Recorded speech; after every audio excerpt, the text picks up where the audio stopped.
দেখো আগের ভিডিওতে আমরা দেখেছিলাম যে আয়নার প্রতিবিম্ব কি হয়। আজকের এই অঙ্কটাতে দেখবো আমরা যে জলের প্রতিবিম্ব কি হয়।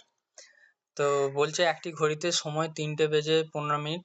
হ্যাঁ, এটি জলের প্রতিবিম্ব সময় কত হবে। তো আমরা কি জেনেছিলাম, আগে আমরা দেখেছিলাম যে আয়নার প্রতিবিম্ব বের করতে গেলে 12টা থেকে বা তোমার কি 11:60 থেকে আমরা বিয়োগ করে দিয়েছিলাম। কিন্তু এবার তোমরা মনে রাখবে যে এই ট্রিকটা, যে যখনই জলের প্রতিবিম্ব বলবে তখনই আমরা কি করব, 18:30 থেকে বাদ দেব। ঠিক আছে, 18:30 থেকে বাদ দেবো। তাহলে 18:30 থেকে এই 3:15 টাইমটা বাদ দাও, 3:15। তাহলে বিয়োগ করলে কত হবে? দেখো 30 থেকে 15 বাদ দিলে হবে 15। ঠিক আছে, তাহলে এবার দেখো 15 দিয়ে দুটো অপশন আছে। তাহলে এই 45 অপশনগুলো অ্যান্সার হবে না। ঠিক আছে, এ আর ডি অ্যান্সার হবে না। আর 18টা থেকে 3টে বাদ দিলে হয় 15।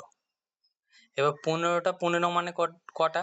15টা মানে আমরা সবাই জানি যে 12টার পর থেকে একটা মানে 13টা, দুটো মানে 3টে, এই 14টা, আর 3টে মানে 15টা। ঠিক আছে, এটা 24 আওয়ারের টাইম। তাহলে আমাদের সঠিক অ্যান্সার হয়ে যাবে এখানে 3:15, অপশন সি। আচ্ছা, এবার অনেকজনের ডাউট হবে যে এখানে তো 30 থেকে 15 বাদ চলে গেল।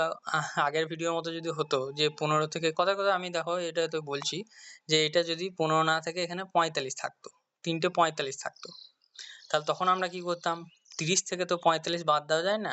তো তখন তোমরা সে আবার আগের মতো কি করবে, আগের মতো তোমরা এই 18 থেকে 1 ঘন্টা নিয়ে এদিকে অ্যাড করে দেবে। মানে 1 ঘন্টা মানে 60 মিনিট, মানে এইটাকে 30 না লিখে এটাকে লিখবে 90। ঠিক আছে, আর এই 18টাকে 1 কমিয়ে এখানে লিখবে 17। মানে অ্যাকচুয়ালি তখন তোমাকে 17টা 90 থেকে বাদ দিতে হবে। তাহলেই অ্যান্সার বেরিয়ে যাবে।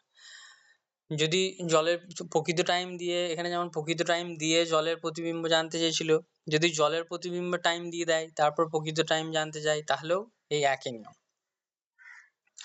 ভিডিওটা ভালো লাগলে অবশ্যই বন্ধুদের সাথে শেয়ার করবে, আর এরকম ট্রিক্স জানার জন্য আমার চ্যানেলটাকে অবশ্যই সাবস্ক্রাইব করে রাখবে।